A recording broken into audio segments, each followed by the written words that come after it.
Welcome to Content with Character, the weekly podcast that'll give you the momentum you need to create content with more ease, clarity, and laughter. I'm your host, content copywriter Emily Aborn, and I'm all about unconventional marketing approaches. I believe in your big ideas, and I'm excited to help you share them in a way that's distinctly you. You're here again. You're back. You're listening to the Content with Character podcast. I'm so excited to have you. After last week's story time, all about the lessons and truths in my recent inking experience and how they applied to our businesses, but it was a personal experience. This week, I'm hanging up that more personal hat, and I'm putting on my copywriting and marketing hat, which actually, now that I think about it, I do actually in real life wear two hats all of the time. I also wear two pairs of gloves and sometimes even two pairs of socks. So anyway, I guess it fits today too. I will be having my personal hat on still, but mostly we're going to have that copywriting and marketing hat. All that to say, I'm a big believer that we are ourselves everywhere that we go in our lives, both business and personal. You kind of are all just the same person, and it's okay. I even encourage you to share the personal and the professional and the pieces that make you the human that you are throughout your business. So, all right, that was a mini content bonus tip, but shifting gears into some of the more like nuts and bolts and how to do things and some of the more dreamy things. Today, we're going to be answering some really fantastic listener questions. They came in a couple of different ways here. One was I just want to give a big thanks to Julie Hartman, a life coach and strategist, for some of the questions. I had an anonymous submission that they shall remain nameless. And then a few of my one-to-one connections, and also some really, really great questions from my Marketing Momentum Lab workshop that I did at Hannah Grimes Center in October. So they came from great places, and I really appreciate your questions. And I also want to throw this out there. If you ever want to toss your question into the ring to be answered, go ahead and email me, send it on Instagram, text the show at the link in the show notes, or even leave a voicemail at the link in the show notes. And if all else fails, send a raven or a messenger pigeon. Either way, however you get a hold of me, I will be sure to answer your question. And if I can't, I will steer you in the direction of someone who can. Alrighty. Word on the street is some of you are in the same boat that I am right now, which is that we're like deep in the throes of planning for next year, reflecting on the past year, considering where we want to take our businesses, how we want to like amp it up one level more, kick things up a notch. You know what I mean? I have a whole day coming soon where I am focused entirely on that. So in order to prepare myself for that, I went through a worksheet that I created. And when I get into all of that kind of granular planning, I'll be sharing that worksheet with you so you can use it as well. So make sure you catch the upcoming episodes all about planning, reflecting, putting your best foot forward in the new year, 2025. But today we're going to wade into some listener questions, which are fantastic. So here's question number 1. Dear Emily, dear Emily, I am in thought and planning mode for next year. I want to get more laser focused on my ideal clients, how I can help them, and the different tiers I can include in my offers from free to higher ticket.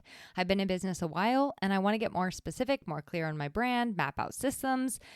How do you recommend that I cut through fear and overwhelm when I'm trying to revamp things? How do I know what to let go of and what to keep? So we got 2 questions in one, and this is a great question. Let's start with that second part, because I actually think we need to begin there. How do you know what to keep and what to let go of? I will share with you my process, and I don't like things that are like 3 easy steps, but this genuinely is 3 easy steps. Might be a couple more, but I do it in a few ways. But I'll share with you my process and take it or leave it, right? So to start, I ask myself a series of questions. These are the questions. I will make sure that these are in the show notes for you. Sometimes there's a link in the show notes that says extended show notes, and you can actually click that link and get to these kind of, it's more like a transcript style, but I actually write it myself. So my number one, or a couple of these are, I look at what went fabulously in my business this year. I'm thinking like clients you loved working with, specific opportunities, ways that you showed up, workshops, educational stuff, discoveries you made. What went fabulously for you in your business? And I usually put down like 3 to 5 things. Definitely write these down, right? So we want to be keeping track of what we're journaling on here. But what went fabulously in my business this year? Then I also want to look at like, okay, now what just went okay? What was like, it's fine. I've been doing it a while. I know how to do it. It's fine, but it's not that exciting. Question number 3 I like to ask is, what did not go well? What actually tanked, sank, flopped, or was like a no, thank you, no, thank you. And then what went awful? And you define awful for yourself, but I know what awful feels like for me. It feels like days of tears and pain and struggle when I'm working on something. So what went awful? What would you like to rinse, repeat, and do more of in the coming year? Chances are you'll probably be choosing from that what went fabulously list, or maybe the okay list, but maybe not. This might actually be from the what didn't go well or what went awful, and you actually want to consider how you're going to make it fabulous. Because because something failed once does not mean that it's necessarily going to fail for you again. So what do you want to do more of in the coming year? What will you not be doing again? And I mean, really, what is like a no thank you, not for me. I'm totally okay not ever doing this again. The other questions I like to help myself in kind of getting clarity on what some of these things are is like I look at like what I'm celebrating over the past year. I personally go pretty deep into who I worked for, who I enjoyed working for, who I did not enjoy working for, who I connected with, who I liked connecting with, who I did, who I didn't. And I keep a spreadsheet over the year of like all of these kinds of things. So I can look at my clients, I can look at their projects, I can look at how they were referred to me. And then like I just put little notes for myself on what the experience was like. And I can tell you that has gotten better and better and better over time. Pretty much every single client experience from 2024 has been utterly fantastic. And that has been a process because I do this every single year. I can take the information I have, reflect back on it, and then it shows me so much insight. You don't want to just sit on this information. You're not tracking just to track. You want to implement the changes and set goals and dreams and plans and refine accordingly so that you can improve your life in the coming year, right? Like we want to do less of what went terrible and more of what went fabulously. So here's a little example. If I find that most people who come to me through my website are not a good fit, I then have that data and I can say, oh, well, maybe my website isn't reflecting what I do or who I work with. This is not the case for me, but this is actually a huge issue for a lot of the clients that come to start working with me. They're like, my website just is not attracting the right kind of clients. So that's like actually why people choose to work with me. And a lot of people do choose to work with me because they're like, I loved your website. It's very personable and makes a really good connection. So that's like a little example. Another example could be, let's say a certain type of collaboration just constantly goes haywire or constantly drains my life force. Okay. Well, then I have the information. Maybe I should no longer be doing that collaboration, or maybe I need to find a new collaborator, or maybe I do it alone, or I do it in a different way. So that example actually is a personal one. And it's these kinds of questions, asking myself this year after year after year, that help me make a lot of business decisions, both large and small. Everything from the types of people I work with, to the services I offer, to the prices I charge, to the collaborations I get myself into, to the events and workshops I offer, and whether or not I need to shut down entire businesses or entire ventures. And remember, like shutting out a piece of your business or cutting off a particular service or offering, that is okay too. So as far as like the confidence piece, I do think that actually is a lot of help, because you actually have it written down to see for yourself, oh, I don't want this anymore for my business. I don't want this anymore for my life. I do want more of this. So if that doesn't like give you all the confidence you need, here's one more little thing, like a little pep talk, okay? One other sort of like piece that I like to do is I will look at I'll list everything out and give it like a happiness rating and also a return on investment rating. So here's 2 examples. First, I will look at all of the different ways that I market my business or create content. So this is like anything from the SEO efforts on my website to posting on Instagram to this podcast. If you're part of multiple networking avenues, each of those would be an individual item on this list. If you post on multiple platforms or you use multiple styles on the platforms, those are all individual items on this list. So like Reels would be one, Stories would be one, Instagram would be one. Then I go through those and I give them all a happiness rating. On a scale of 1 to 10, how enjoyable is this form of marketing? From there, I give it an ROI. Now, I've talked in the past about how ROI is not always financial. Sometimes it's just joy, credibility, something educating you. Sometimes it's the fact that you made a connection, but you can use whatever kind of ROI you want to, and then go ahead and give each item an ROI 1 through 10 and really think it through. Like if you do get connections through networking and events, translate to and whether or not they bring you business, right? So or what they give you. So think about your ROI and give that a 1 through 10. So then you have your happiness and you have your ROI. And sometimes you look at this and you say, and you can do this with your products and service offerings too. I love doing that. Sometimes you look at this and you say, well, that had 0 ROI, but it made me really happy. And sometimes you look at something and you're like, that had great ROI, but I hate it. It sucks. I don't think that's a bad thing, but only you can look at that and say, okay, what do I really want to let go of? Even if something is doing well on paper, it is okay to let go of it. Even if something is not doing okay on paper, it is also okay to not let go of it. Like there are so many different ways to make this decision, but once you make your decision to let it go or to continue with it or to just give it a little bit longer, I'm going to give it just 3 more months. Stand confidently in your decision and then check in with yourself again when you said you will, like let's say 3 months, and see how that is going. Another way to kind of release some of the fear in this, because it can be scary. Trust me, I know. I have made some major pivots that have felt very, very scary.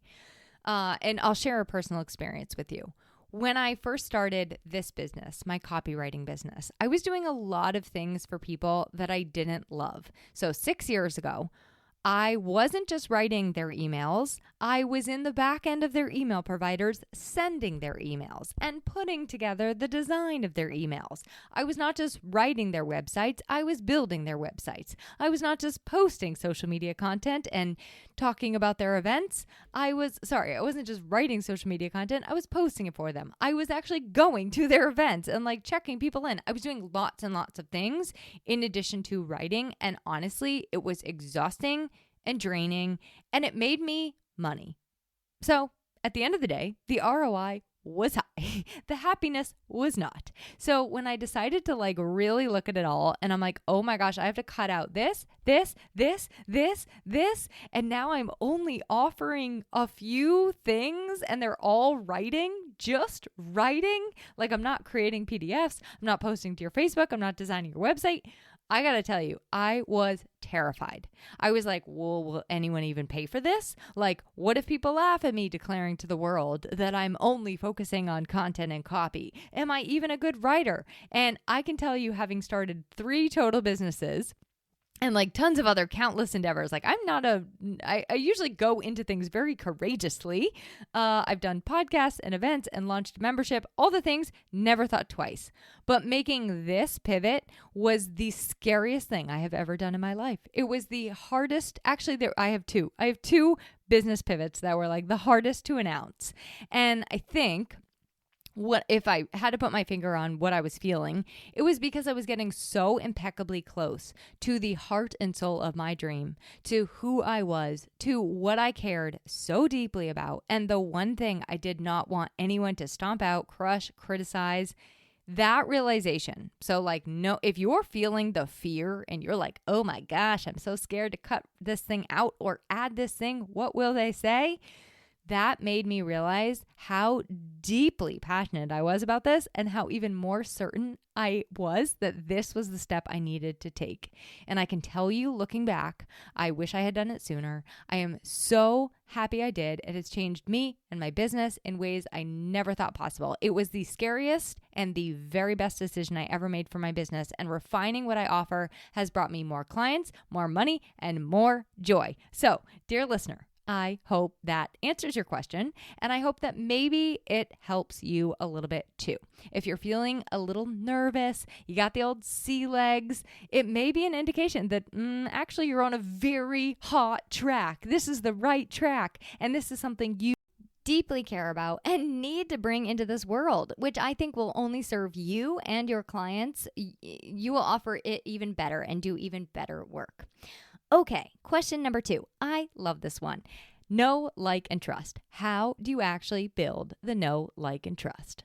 I mean, I think we need to do an entire episode on this one because it is big. It is a big topic. I talked a little bit about it last week in my personal story, but for today, I'm going to break it down into simple as tangible as possible. Building the know. I think that building know boils down a lot in our entrepreneurial space. It boils down a lot to being consistent. So I recently shared in my networking episode about not just connecting with people, like not just connecting with as many people as possible, but connecting with people more often. So I like connecting with people more than just one time. If you are in a group, make sure that you are regularly showing your face and being present in that group. And I would just add, like wherever you're showing up digitally, do the same thing. Do it consistently, because I'm well aware, and I'm also reminding you, we cannot be in all the places. So we need to choose. We need to be selective. But when we do, we can then be consistent with what we're doing, and it will give us more fuel to be consistent if we're choosy. How often, and that all are things only you can know depending on your unique capacity. But I do think that building know is just like a matter of consistency, brick by brick, sharing your story, your expertise, your processes, participating and engaging with others, getting to know other people too, right? Like this is not just a one-way street. Building know is also, we're having a conversation wherever we're showing up. So that's kind of my build the know tip. Building the like. This might be a little nuanced, but you've definitely heard me share no less than 1 zillion times on this show about sharing and being you. I think that's like the best way to build like. People buy from people. So be human, be relatable, be authentic. I wish I had another word for that because it's a little overused, but it's true. And also remember, when you're doing that, not everyone is going to like you, and that is a-okay. I don't think that everybody likes me, and I've had to come to terms with the fact that that is actually probably a good thing. Okay, and then lastly, building the trust. This could look different for you depending on who your clients tend to be and also how specifically you work with them. But I think trust is a lot like building the like and building the know. It is brick by brick. The more people you help, the more people trust you to help them. The more you provide helpful information and resources, the more people trust your knowledge and expertise. The more you actually deliver on what you promise, the more people trust, right? So then they start to say, oh, that is the kind of person who delivers on what they promise. I think building trust begins deep down inside with you, first and foremost, with us. Like being the person that other people can trust. And then we then say, okay, now how can I show them this? How can I guide them? How can I make sure that they know I'm going to guide them in the right direction, whether or not that direction is working with me or something else entirely? They can trust you, be the kind of person they can trust to offer an impeccable service or outcome or experience. And they can also trust you to help them and give them the support that they're looking for. It's got to be the foundation of your business. It starts inside with you, and then you lay that connection of trust brick by brick. One other thing on trust. I think that having a cohesive brand, one where it feels like you, no matter where they're interacting with you, is really, really helpful in building trust. So what I mean by this is like your social media, your website, your business card, your in-person presence, it all is cohesive. It makes sense together. It's a unified front and it really does help to build a lot of trust. Like you are who you say you are everywhere you go. Okay, last 3 questions. These are all kind of related and they're specific to platforms. And I got to tell you, I get these questions all the time. What I can tell you is my thoughts. What I can't tell you is exactly what will work for you because I don't know the nuances and inner workings of your unique business and your clientele. If you want to talk about those things, that's the perfect use of a strategy call with me. The first question is LinkedIn dead? Like LinkedIn feels like so boring to me. Well, I tell you what. LinkedIn is not dead and it is not boring to a lot of people. It is very much alive and well. There are a lot of different ways that you can actually use LinkedIn.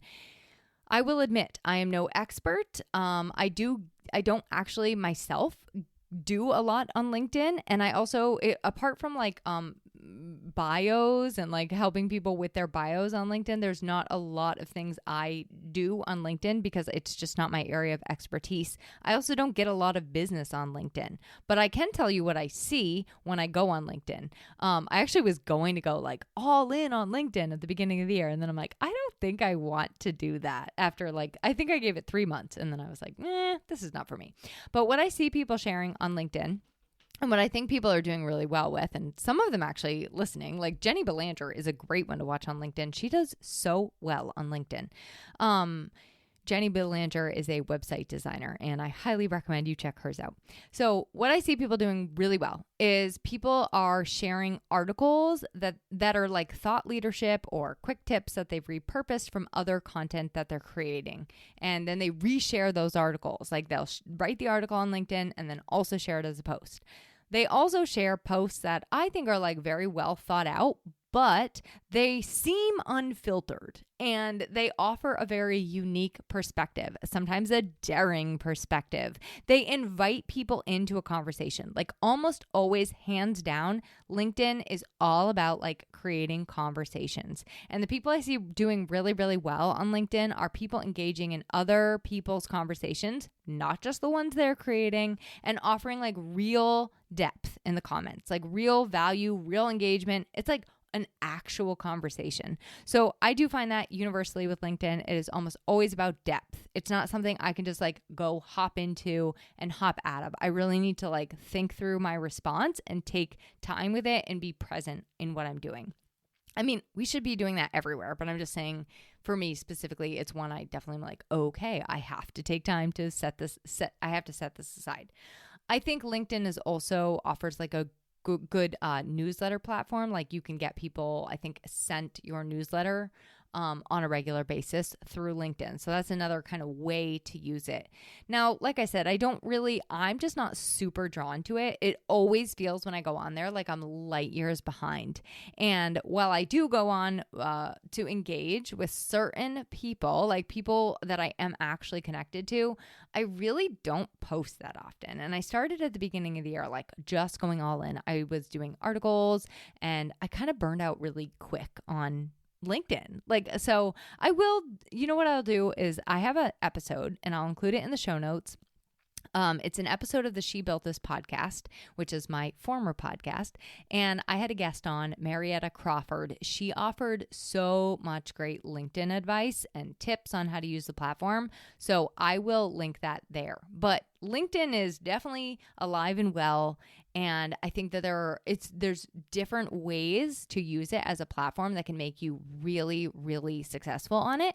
So go follow somebody that's doing really well before you kind of put all your weight into LinkedIn, okay? And see what they're doing. Learn from the best. Okay. Under the same kind of concept, is blogging dead? Is blogging still a thing? I had someone recently, I think it was last year at a family function. He's like, isn't blogging totally dead? Well, it's not. It is still a thing. And if you are going to be repurposing your blog content and using it other ways, and also using SEO research to inform your blogging strategy, I would say it is even more of a thing. But it is important to remember, blogging is a long game. It is a consistent game, but I don't want that to dissuade you. You cannot anymore just post and then expect like floods of people to read your blog or convert from your blog. People aren't necessarily like commenting on your blogs in the same way. So if you share it, yes, they will come if you share it in other ways and also put the research into it.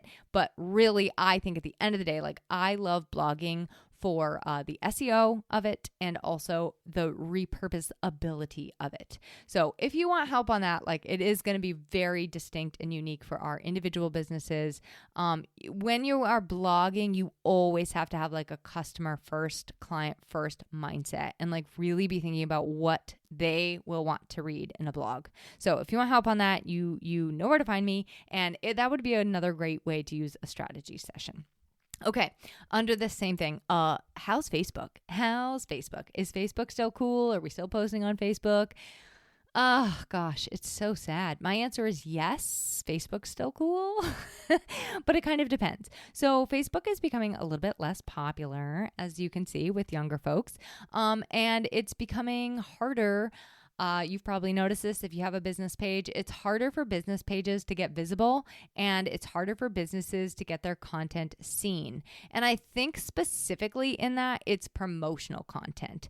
That said, there are a lot of us still using it and loving it. And like, honestly, personally, Facebook is still one of my favorites. What I find most valuable on Facebook is the collaboration with other people. So Facebook like is really great for me to use as a collaborative tool. Like if I'm doing something with somebody else, it offers me a lot of opportunity to like tag and share what we're doing together, right? Like I love it as a collaboration tool. I also love it for engaging in conversations. You do have to remember, like, I think a lot, not universally, but people on Facebook are flying faster, I think, than they are like LinkedIn. Engaging with other people. It's great for sharing the personal side of our business and also participating in groups. I love Facebook groups as a place to kind of focus your time and attention. But I do think from what I have seen that when we are posting about our businesses on Facebook specifically, less does seem to be more in that instance for best results. And then lastly, let's talk about Instagram. Again, obviously it's going to depend on the type of business owner that you are, where your clients tend to be, where you actually enjoy showing up and posting, how you like sharing. Someone recently asked me if they should do stories or reels. And my answer is like, well, what do you have the capacity to do consistently? A, and also B, what do you enjoy consuming and creating? Because my philosophy is like whatever you enjoy doing more, you're more likely to stick with and you're more likely to be consistent with. At the beginning of the year, I went all in on Reels. I don't like video, but I wanted to push myself out of my comfort zone. And then pretty quickly, I learned that because I can't deal with them if they're not perfect, which they never were, by the way, but because that's really, really hard for me, they were consuming a lot of my time, and also creating the ideas for them was very, very time consuming. So while I, yes, enjoyed doing them to some extent, I did not have time and energy to keep up with those in the way that I wanted to with the client load that I keep. So I shifted gears, and now I will post a reel every now and then, but it's very once in a while. I mostly just post on the grid, and where I really love sharing is in my stories. That is like my favorite. And I don't really use Instagram very often for promotional. People don't see that stuff very much. I do share about my podcast, but really I love sharing in my stories, and I use it a lot as like a place of engagement and conversation, and like having, I mean, we have some deep conversations over there on the Instagram, on the messages. So it's how I can really help people to get to know me, but I also get to know them. Like I'm building relationships. So for you, that might be different. Like you and only you can answer these questions. And that is my answer to all of this. It really depends on who your client is, where they spend their time on social media, if they're even on social media at all, or are you better off like connecting with people that have access to your clients, right? Like the quote unquote gatekeepers. Also thinking about like, well, how are people using these individual platforms and how does that make me feel when I think about creating for that platform?